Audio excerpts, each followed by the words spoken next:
मी ज्योतिषी प्रसाद गोखले।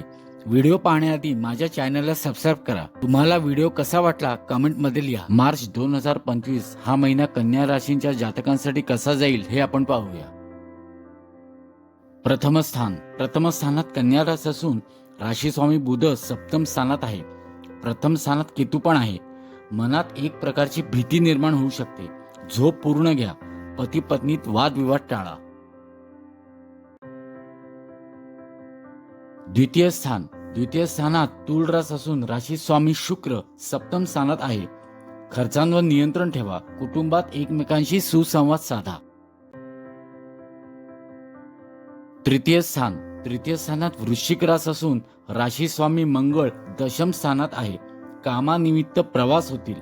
भावंडांशी संबंध सुधारतील।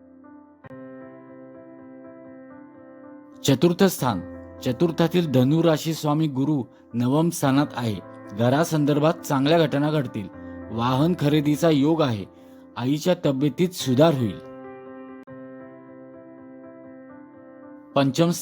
पंचम स्थानात मकर रास असून राशी स्वामी षष्ठ स्थानात आहे। विद्यार्थ्यांनी परीक्षेच्या काळात तब्येतीची काळजी घ्यावी। प्रेम प्रकरणात गैरसमज होऊ शकतात।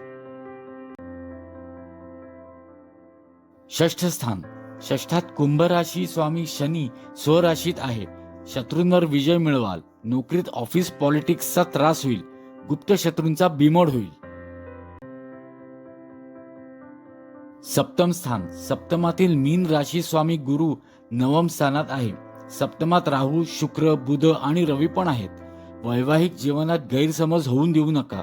घटस्फोटापर्यंत वादविवाद होण्याची शक्यता आहे। कोर्ट कचेरीपासून सावध राहा। बिझनेस पार्टनरसाठी योग्य काळ नाही। अष्टमात मेष रास असून स्वामी मंगळ दशम स्थानात आहे। नोकरीत वरिष्ठांशी वादविवाद टाळा। नोकरीत बदल अपेक्षित आहेत। वडिलांच्या तब्येतीची काळजी घ्या। नवमातील वृषभ राशी स्वामी शुक्र सप्तमात आहे। अध्यात्मात रुची वाढेल।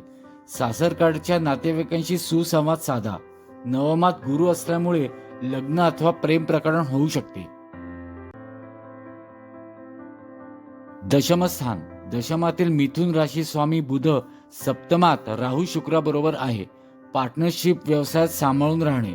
व्यवसाय अथवा नोकरीत निर्णय काळजीपूर्वक घ्या। एकादशात कर्क रास आहे। अचानक धनलाभाचे योग आहेत, पण आर्थिक मोठी उलाढाल करताना विचारपूर्वक करा। द्वादशात सिंह रास आहे आणि राशी स्वामी रवी सप्तमात। स्त्रियांपासून भांडणे होण्याची शक्यता आहे। फसवणुकीपासून सावध राहा।